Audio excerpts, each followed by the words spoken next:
Yada yada.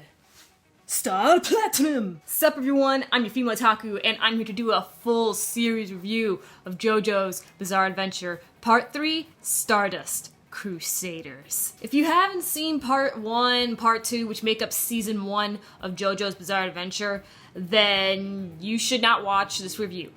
Don't do it, there will be spoilers, just don't do it. Click out, go watch my other review. Well guys, it took me 3 weeks, but I finally caught up with JoJo's Bizarre Adventure, and we'll be reviewing it and live reacting to it. Most likely just live reacting to it. Most people, everyone just says that they want live reactions, that they don't really need reviews for JoJo. So I'm definitely going to be doing live reactions for JoJo's Bizarre Adventure when it comes out. And oh man, I'm so hyped. But before I get into me hyping up for Part 4, why don't I just talk about Part 3. Our main character, well, our supposedly main character, let me just say that, okay, I'll get into more detail about that later, but is Jotaro, who is the grandson of Joseph Joestar, and I was so happy Joseph was in this season, because oh my goodness, he was my favorite JoJo, and he's still my favorite JoJo. He is a tough JoJo to beat, but I keep on hearing some amazing things about Part 4, so I don't know. Joseph may have some competition in the future, but for right now, he is still best JoJo and cannot be touched. And I gotta say, the comedy with this season,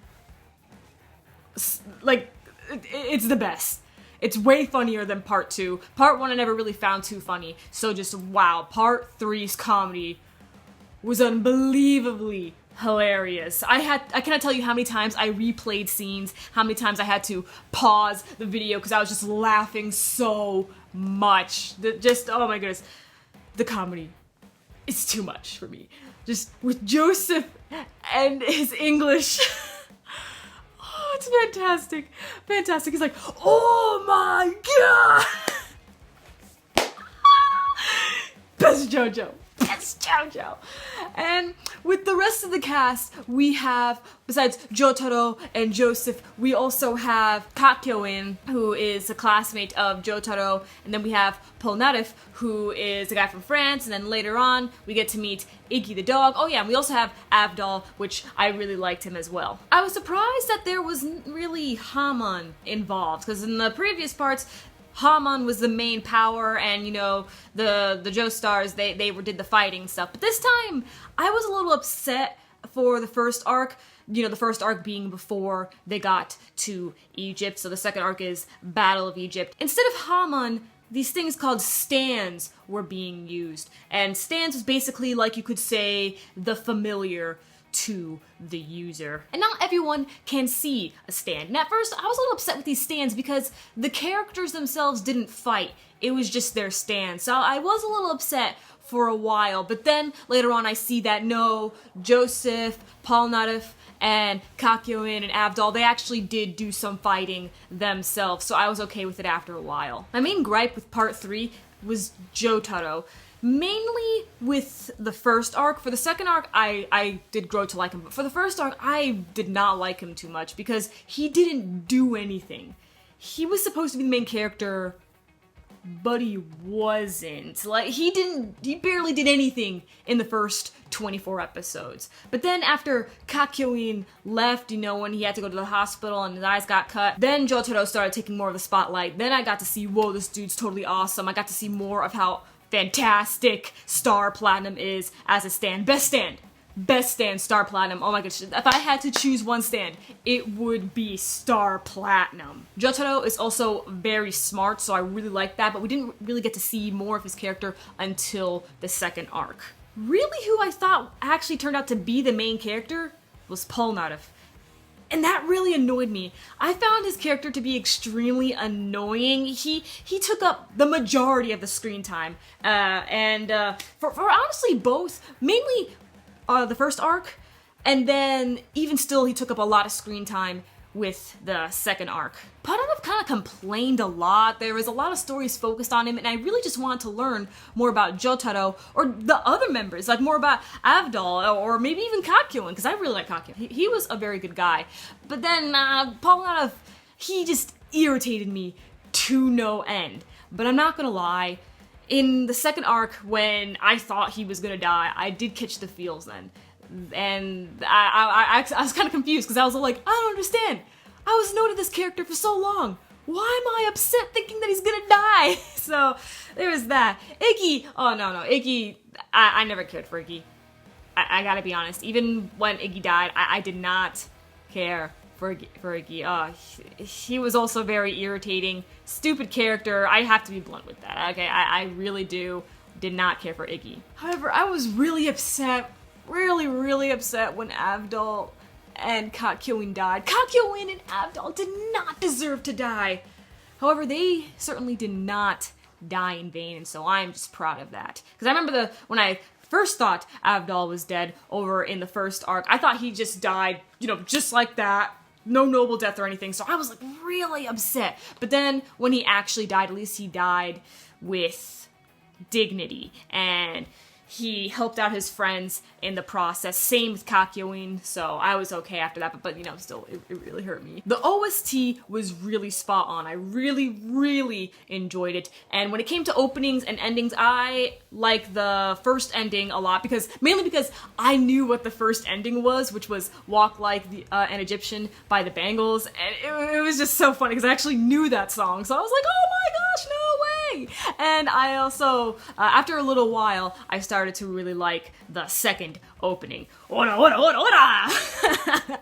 I was really shocked that there was a lot of censorship. So I remember with season 1, aka part 1 and part 2 of JoJo's Bizarre Adventure, that there wasn't any censorship. But then again, I later on found out that those were on the BDs and the DVDs, while Stardust Crusaders has not been released on BDs and DVDs just yet, so therefore it's still out in only censored version. They didn't censor too much. You still got to see some blood, you still got to see a degree of gore, but still, the fact that there was censorship, I was just like, what? And there's even censorship in names. That was weird. The biggest one being Oingo Boingo. They completely changed their names for that. That bugged me a lot. And then Vanilla Ice. Vanilla Ice, man. They translated it as cold ice or cool ice. And I was like, what? What? You cannot change Vanilla Ice. You cannot change that. Like, oh my gosh. That had me. Vanilla Ice. That was too much. I cannot believe they did that. Another guy's name was Billie Jean. And I'm like, what?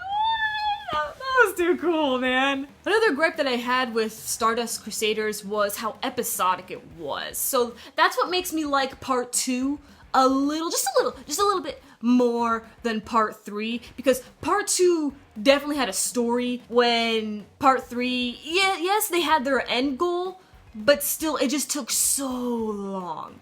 So long. I'm not gonna lie, the journey was a lot of fun, but there were some times here and there where I'm just all like, okay, how come we haven't defeated this villain already? Or, come on, where's Dio? Let me see Dio! But that battle between Dio and Jotaro, that was so good. That was too good. Zawardo! Overall, I did really enjoy part 3, but I personally like part 2 just a smidge more. Only by a smidge, okay? And remember, Joseph Joestar is the best JoJo, and I'm so glad that Jotaro revived him. Oh, I'm so glad. So glad. Now, what I hear from the manga readers is that part 4 is literally one of the best parts in all of JoJo's Bizarre Adventure. One of the best. So I am super hyped, so happy that I'm going to be watching this series and reviewing it or live reacting to it along with you guys. That is just going to be so amazing. I cannot tell you how many times I rewatched part 4's trailer. Okay, you see Josuke, alright, and apparently Jotaro is going to be there along with Josuke. And did you see his character design? Jotaro has a new look. I was like, what? What's this? Where's all the black? Why are you wearing white? What is this? Jotaro! It's gonna be taking place in the 90s, and then we see Josuke stand Crazy Diamond. Oh, yeah! It's gonna be so cool. It's gonna be so cool. The hype is real. I'm so glad I don't have to wait too long. I only have to wait like, what, a week? No, 2 weeks. I only gotta wait 2 weeks as of this video for part 4. Oh, I'm so happy. I really hope part 4 isn't as episodic as part 3, but I think I'm gonna like it overall because, like I said, from what I heard from manga readers, this is literally one of the best parts in all of JoJo's Bizarre Adventure. Number one apparently being part 7, and as of right now, there's 8 parts going right now. I believe part 8 is still ongoing, so I don't know if there's gonna be a part 9 after that. But anyway, I enjoyed this a lot. Gonna miss Kakyoin, gonna miss Avdol. Hope I don't see Paul Natif again, but we're probably gonna see him help out at some point or whatever in part 4 if Jotaro and Josuke need him. But oh man, let's get ready. Let's get ready. Alright, let's do this. Yada yada. I'm your female otaku. Sign off.